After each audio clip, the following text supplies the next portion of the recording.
Thank you, Greg. Thank you guys for sticking around. Gosh, conference climate change is super real. It's like the winter of 1847 in the exhibitor hall, and it's like actually spring of 2024 in here. It's like nice to be warm.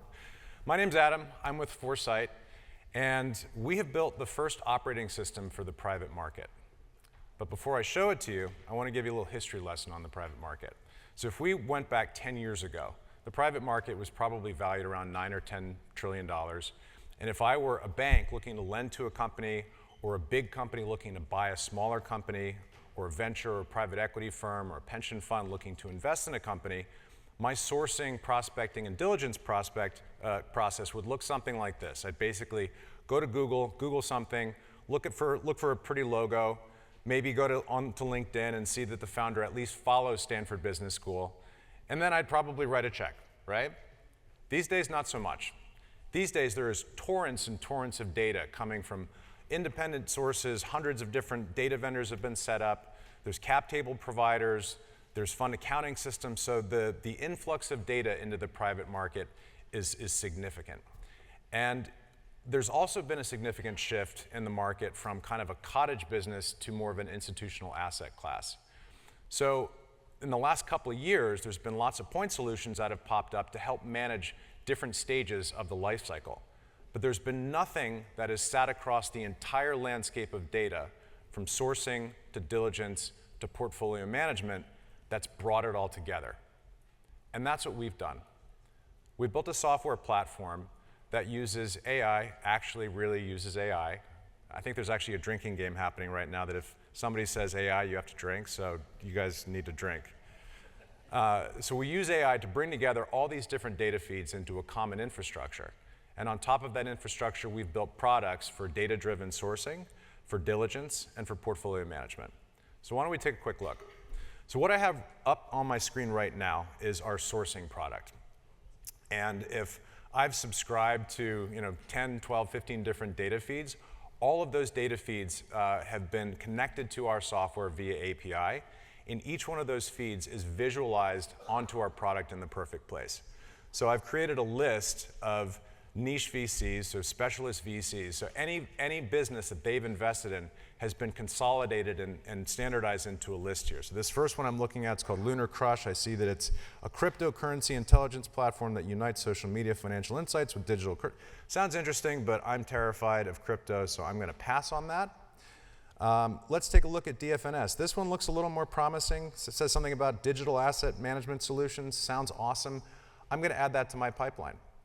So I can basically go through and quickly identify which companies maybe I want to lend to, maybe I want to invest in them. If I'm a big company, I might want to buy them, and I can add them to my pipeline. So now I'm going to show you diligence. So I'm sure all of you guys have at one point in time used a CRM. Does anyone actually like their CRM? Show of hands. Stone cold silence. No one likes CRMs. The difference between what we've built in a CRM is that our product is an extensible database.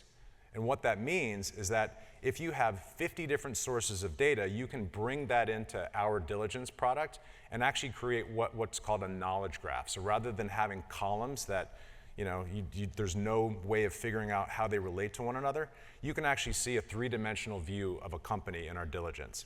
So here I've got a pretty traditional looking Kanban board. I can click on a company and I can see in one screen everything about them. I can see who's talked to them, I can see what sector they're in, what sort of round has been done on them, and it makes it really easy to make decisions and to figure out who's doing what within the process. Now there's kind of a running joke, at least in VC and PE, that these are the smartest people in the room.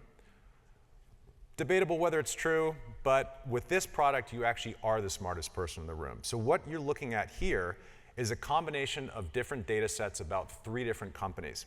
So when I scroll down, I can see all kinds of data that's been unified from different sources of data. And the thing that catches my eye as a prospective investor is I'm looking at active users and I'm looking at employee count. And what's going on here? So active users are going down and employee count is going up. That means they have a burn problem.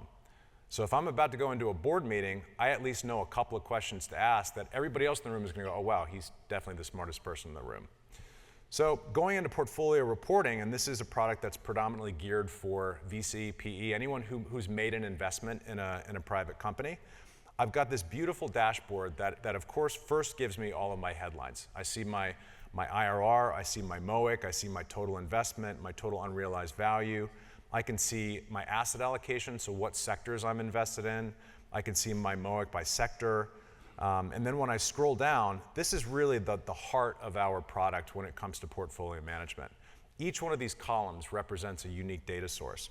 So if I wanted to, for example, see deals by who has done them, I can pull this up here, and just like that, all of my data reorients so that I can see if I'm a managing partner of a VC or a private equity firm, I can see all the deals that my friend Justin has done, and I can see all their performance. So it's a great way of understanding not only your portfolio, but also the performance of individuals within your portfolio. I can also choose dates. So if I wanted to go back in time to the terrible 2022s and 2023s, I can see my performance then as well. So the last thing I'll show you is kind of the piece de resistance. This is a profile of a company. And here I can see a summary of all of the information that's been pulled from everywhere. I can see the leadership team and who has the best relationships. I can click on here and I can see the performance. So if I wanted to maximize the revenue, I can see the revenue over the course of time. And I can also do advanced scenario modeling. So here I can add a new scenario and model it out and see the entire waterfall. A bit about the company. We've been around for about 4 years. We've been a commercial entity for a year. We just broke $1 million in ARR, and we're in the midst of our seed process. So if you're interested in seeing the product, if you're a bank, a private equity firm, VC, pension, or if you might like to talk about investment, you're welcome to email me. I'm adam@foresightdata.com. If you're an outsourced tech provider, we've got an amazing in-house team and a great partner, so we don't need any tech services. Thanks very much.